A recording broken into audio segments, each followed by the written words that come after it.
Okay, we are on to the next one. Episode 2 of Figuring It Out, podcast that I made that doesn't really have a direction. I mean, sort of does, we're talking about life topics, things that most of you are going to encounter through your life, um, kind of off the cusp. I try not to edit this too much. Maybe sometimes there will be pauses, because I'll have like some sound going on that I need to deal with, or someone might be coming into my house and talking to me or something like that. But yeah, we're getting into episode 2 right now, and really just going off anything that comes to mind. One thing I have been wanting to talk about, we'll get to that, but right off the bat, something's coming to mind, and that is super not going to be about the thing that we talk about today, but or rather, definitely not going to be the thing that we are going to be spending the rest of the podcast talking about, but it is the topic of pyramid schemes. That's not what we're going to talk about. This is something that came to mind, and I wanted to mention it because a while ago, one of my close friends, not close friends, what am I saying? One of my old family friends, he messaged me and he was like, "Hey, dude, check out this company. They're telling me that they're giving 16% return every month of whatever money you give them, and it seems pretty legit. Some of my friends have got money." And I'm wondering if it's true. And I went to the website. It was some crypto arbitrage thing, but they were basically doing a Ponzi scheme. Uh, a Ponzi scheme? No, a Ponzi scheme. Yeah, was it a Ponzi scheme? Fuck, I don't know what a Ponzi scheme is. Basically, they were taking money from new investors and giving it to people who had invested previously. So if you understand how that works, let's say I go to person A and I say, look, if you give me $100, I can give you $150 at the end of the month. And then they go to person B and they say, I can get you 150. If you give me $150, I can get you $200 by the end of the week. And they keep doing that as long as they find enough people to invest, and they keep investing. They pay the previous people with the new people's money, and they just keep doing that again and again and again until one day they say we can't pay out anymore, and anyone who invested, who took the risk, no longer gets the money. So they create an illusion of return when there really is none until enough people are convinced, and they build that thing, and then they just walk away with the money. Classic bullshit, right? How do you identify a pyramid scheme, though? How do you identify? And I mean, that was not just a pyramid scheme. That was just like probably a mix of the two. But a pyramid scheme is also when they're actually selling a legit product, but it's overpriced. An overpriced product that, well, doesn't necessarily have to be overpriced. Usually it's overpriced. But the way that it works is you start with a product. So you have a product, and the way that you market it is by going to other people and saying, hey, do you want to sell my product? If you buy a certain amount of the product and then you sell it, you become part of the company. And after you sell a certain amount of the product, you become a bonus member and you get even more discounts when you buy the product. So you can make even more profit when you sell them. And then if you get someone else to join the company, then you get a portion of the profits that the person who you bring in also makes. So you keep doing that, and then you keep doing that, and the person at the top has 3 people below him, and the 3 people below him have 10 people below them, and then 30 people below, and so on, until there's a chain of profit coming back to the number one guy that is just insane. and it keeps happening. People keep falling for it, and um, I mean, falling for it. The truth of the matter is, it's not really something to fall for. It's something that people can take advantage of. If you want to make money, that's a way of making money. The only thing you have to understand is the money that you make is coming from the people who you get to bring in, who you sell the product to that's overpriced. You have, if I mean, you have to believe in the things that you sell. You have to believe in the things that you sell are worth it, right? And in most cases, these things are not worth it. Most cases, you can find a cheap alternative that does the same thing. Most of these brands, though, they go off uniqueness of product, USPs, unique selling points. But you identify these things um, usually by looking at the product. Is the product real? And what I've seen is people like to say we trade something. I remember one time I was pitched a meeting, and it was so funny. It was a guy I knew from like my high school days, and then I met him later on in life, and then he's like, hey, you seem like a very intelligent guy. I have this idea for you, And he went and he brought me to the cafe and he sat me down, and then he was like, my business partner's coming, and then in walks. I'm not even lying, bro.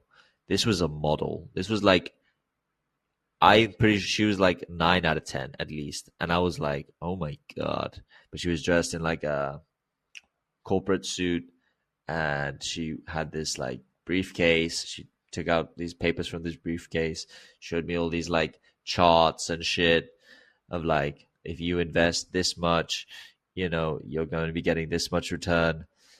And I mean, thank God for my father, because he he was very quick to snub one of my brothers.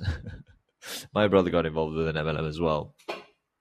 My two brothers did, and it was a coffee MLM. Um, but when my father found out about it, he quickly told them. And when I heard about it, he explained it to me as well, how it works. And yeah, it made sense. It's like you don't really need to believe in the product. You just need to make other people believe in the product. And then the more people you get to sign up to selling the product, you make money. So let's say you join an MLM, okay? What your goal is to make the most money possible is to get other people to sign up. But then if other people sign up, you have to sell them the idea that their goal is to get other people to sign up as well. And so you have to continuously have a chain of people telling other people that they can make money by selling it to other people. It's like a zero-sum game to some degree, you know? And the funny thing about it is that if it was real, then everyone in the world would just join it, right? Everyone in the world would just, that's not a good way of putting it. Because these structures, they work in so many different ways. To some degree, it is like a bubble, like a stock market bubble, because you're selling to the next person, believing in its value. In that case of a stock bubble, a stock price is going up, and it keeps going up and up and up and up. And I mean, everyone who's selling it, who's buying it and selling it, is making money, right? So then why doesn't the whole world just get involved? Well, eventually the real price of it, the real value of it will show. And if the real value of it is not what it's saying, the bubble will pop. And then whoever is the last person to buy it loses money, basically.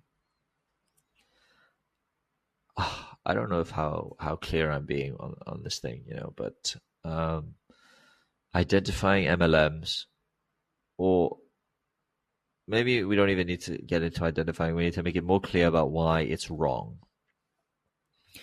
Because let's say, okay, you're selling bookcases, okay, or bookshelves. Fuck it, bookshelves.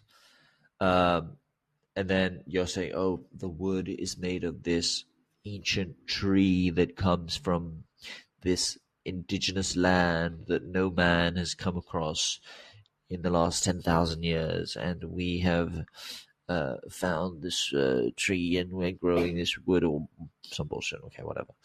Um, and it costs this much. So if you want to sell this thing, you can become a partner with us.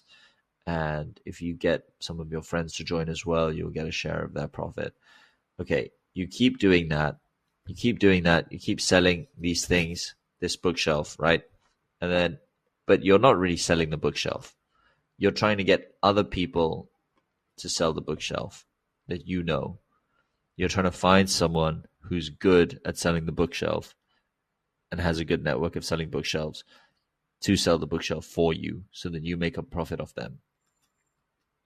Because you're not really selling the product. I mean, you can sell the product, you can make money off the product, but the real lucrative shit is to have a large network, and then you basically get your network to sell for you.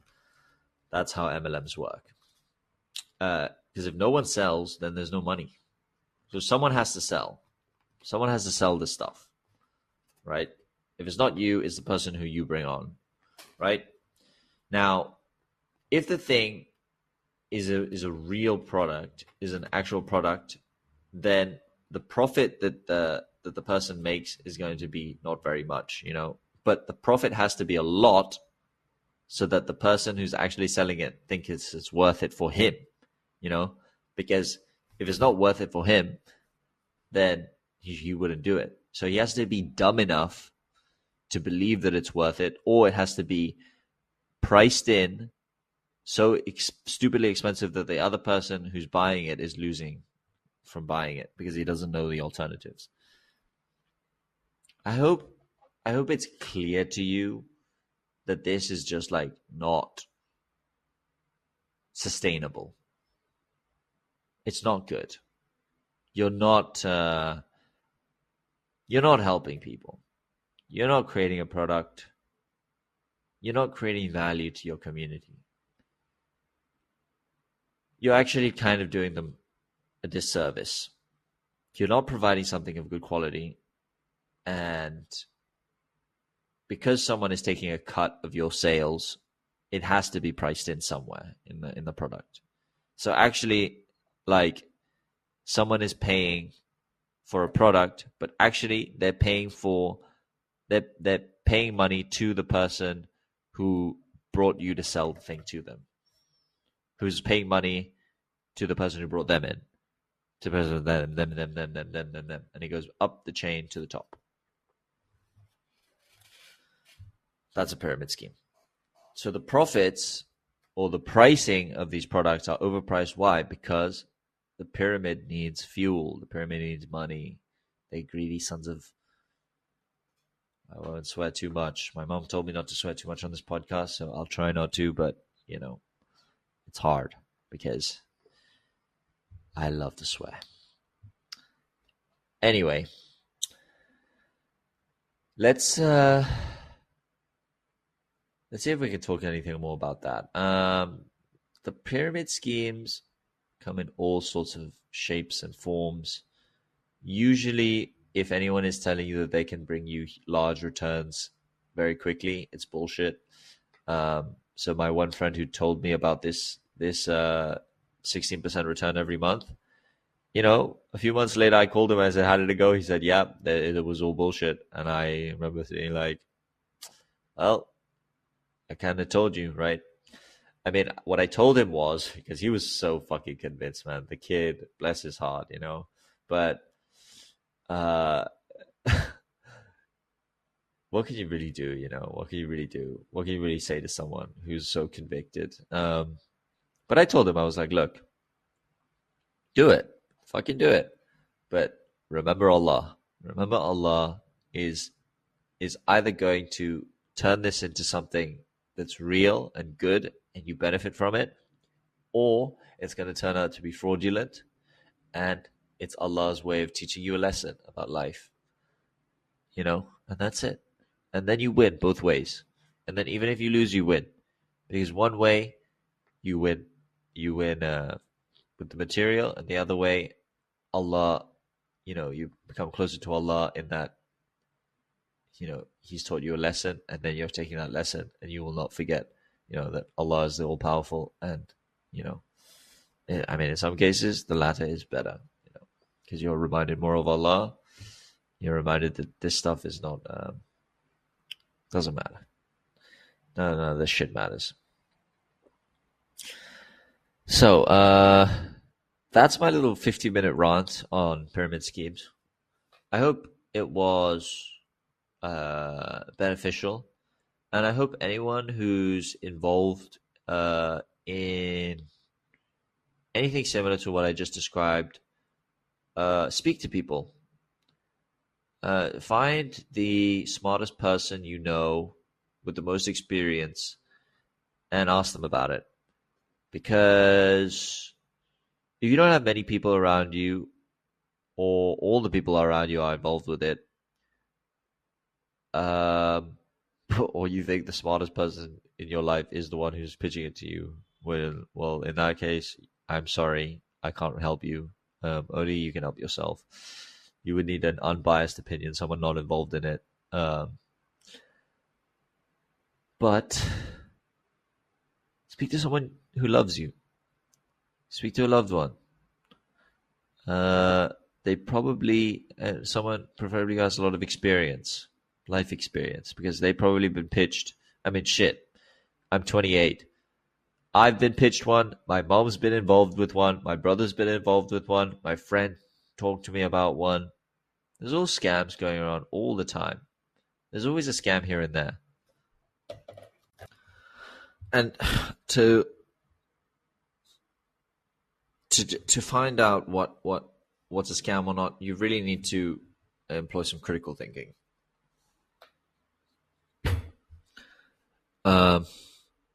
It'll probably happen to you once in your life, and if you're young, early 20s, I'd say, it hasn't happened to you yet, be ready. That one friend from high school who's a bit off the rails, a bit too gullible, they'll pitch it to you. Trust me. Everyone gets pitched an MLM once in their life, I think. Moving on. Getting onto the topic I really wanted to talk about. The topic I really wanted to talk about today is, and I think a lot of people will know someone who's like this, but it is about people who constantly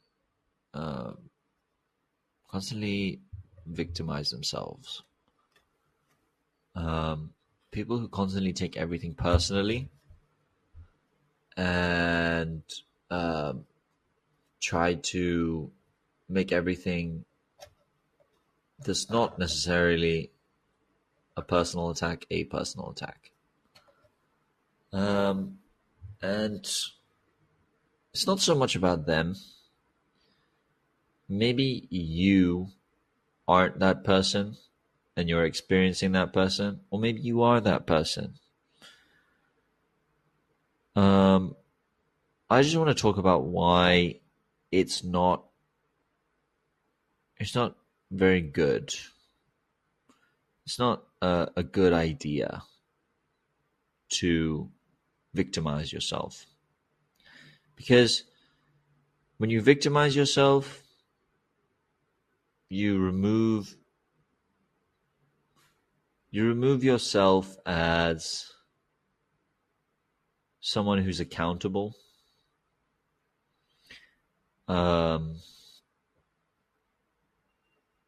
That doesn't necessarily mean that someone who is a victim of a severe crime is somehow accountable for their actions. I mean, to a degree, everyone is, I mean, to a degree, sometimes there are very special exceptions where it's just life and bad things happen to people sometimes. Very bad things happen to people sometimes. But, I mean, I'll go and say it, it's like, if someone gets robbed, you know, like what was it, Kim Kardashian? She was in Paris and she got robbed because she was posting her like $1 million. I don't know how much it cost. It would cost a lot. Her jewelry on Instagram, and these guys in Paris were like, "Oh shit! Look, she's got this jewelry. Let's go fucking rob her." It's kind of her fault. She has to hold herself accountable for her actions. You know. So playing the victim removes yourself from being accountable. Sort of saying like, "It's not my fault. You know, this thing is happening to me. I'm suffering. Um, feel bad for me." You know, that's kind of the thing that's like really going on, is they're trying to um, get some kind of sympathy from the people who they're speaking to. You know, otherwise, what is it? You know, it's sympathy or it's nothing. If it's not sympathy, then they should just keep quiet. You know, because it's like, I have this problem. I have this thing happened to me. Um, I mean, it's not even necessarily just that. It's also just like, I can't believe you would say that. Don't you know I am this, and that thing does this to me? Well, I don't know if that makes any sense, but you know, that's like the classic example, I would say. It's like someone who uh, is triggered by something that doesn't necessarily is not aimed at triggering them, but they create the trigger that doesn't exist. It's like someone who's misgendered, you know. You know, if I see a person in the street and they look like a man, and I say, "Excuse me, sir, I'm sorry, may I pass?" or something like that, and they, "Sir, I'm not a sir," or some bullshit, right? I mean, that is fucking bullshit. Like, shut the fuck up. Like, actually, you are so full of yourself. You really need people around you to tell you to shut the fuck up. You really need someone who loves you to be like, your behavior is wrong. And if you don't have people around you to tell that to you, and people are reinforcing your behavior, you're fucked. In this life or the next. Genuinely fucked. Physically, mentally mostly. Emotionally, spiritually. Because someone is trying to be respectful to you, and you turn it into something negative. You turn it into something, you don't even see it. That's also the sad thing about it. Someone like that is just, I don't know. What can you do? What can you really do about that? You know? Avoid them, probably. Avoid them, don't interact with them anymore.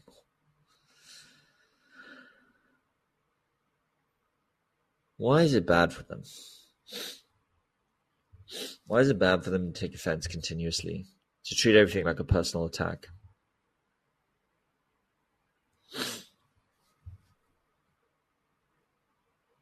Is it even bad for them? Or is it actually good for them? It might be good for them in that they would have some kind of power over people who were sympathetic to them. Someone might be like, "I'm so sorry. I didn't mean to offend you. I mean, honestly, I've been that guy. Because sometimes I just don't want the smoke.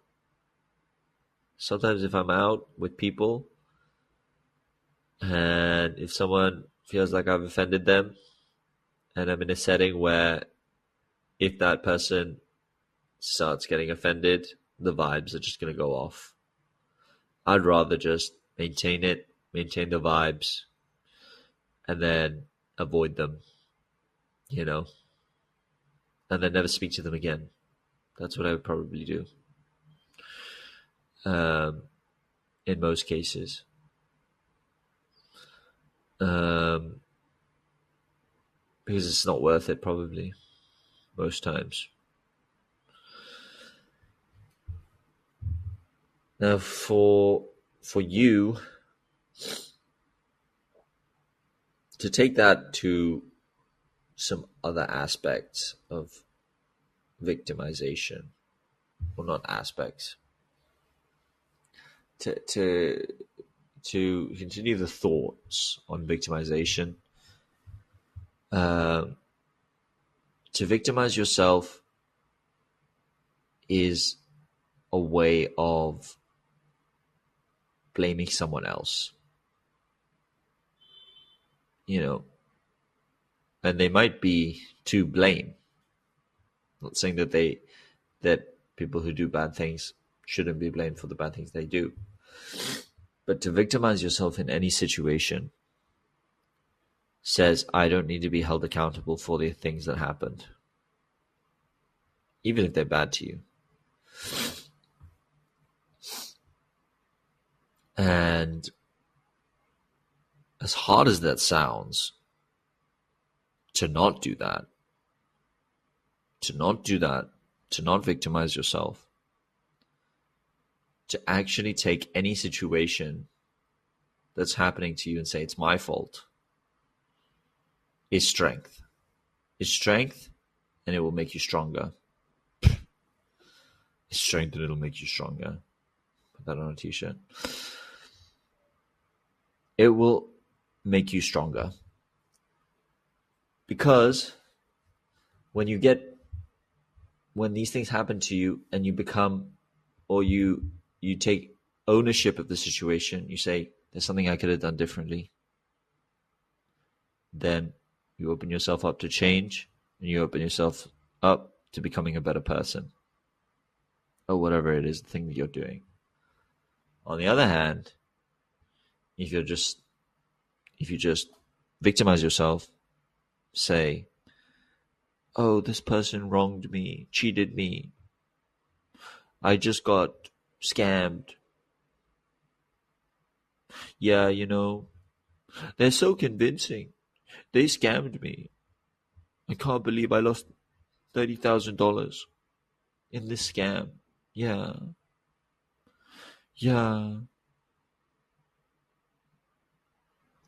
Well, they scammed you. But what did you do wrong? The person goes, what did I do wrong? What did I do wrong? I can't believe you would say that.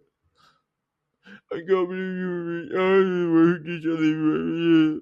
Shut up. It's not the point. The point is not that you did something wrong. The point is, how do you avoid it next time? And if you don't think there's anything that you could have done differently to avoid it,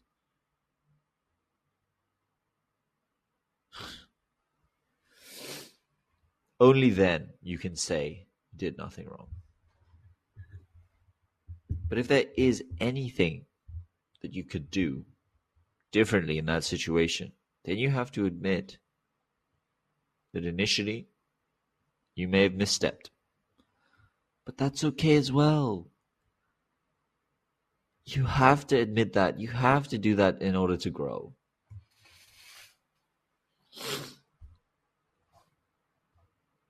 You have to not be the victim in order to grow. And that's a big point. That's the big the big takeaway. If you're the victim, you won't grow. You just put the blame on someone else. This thing happened to me. Yeah, feel bad for me.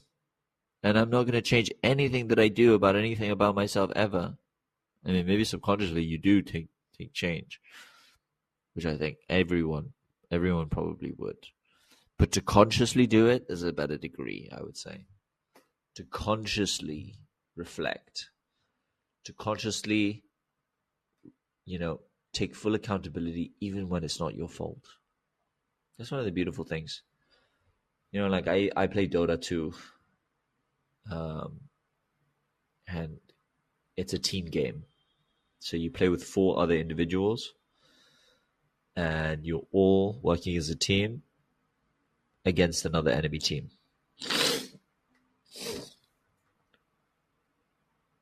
And sometimes your team makes big mistakes. Sometimes your team makes detrimental mistakes. Sometimes your team makes mistakes and then blames you. And if you blame them, what you're actually doing, and I know this because I know it, when you blame other people for things that go wrong in a team, you stop seeing the things that you're doing wrong. And when you stop seeing the things you're doing wrong, you cannot improve. That is the problem. Don't blame people. Don't complain. Don't be the fucking victim. That's the big takeaway. That should make sense to most people. So don't do it. Don't try to be the victim. Ever. When something happens to you and it hurts, and someone has done something to you and it hurts, and you feel like they've done something wrong to you, okay, fine. To a degree, you can be like, fuck that guy. But don't take yourself as innocent always. Never assume, don't always be like, I did nothing wrong. Always think about what you could have done differently in the situation. Because that's how you improve. If you don't do it, you will never improve. And those things will actually probably happen to you again and again and again, because you refuse to take action. And that's it. I don't think I can really go into it more. So that was my 15 minutes on victimizing yourself. Why not to do it? And I think I'm going to end this show just like that, because it doesn't really need much more. 15 minutes on the Ponzi scheme, pyramid schemies, and 15 minutes on the victimization. That's good enough. And with that, I would say, auf Wiedersehen. Auf Wiedersehen. And I hope none of you guys misunderstood this. And if you did, honestly, go into the comments and write L take. If you did understand it, W take. That's it for me, Habib Vadillo. I'll catch you guys next time. Peace.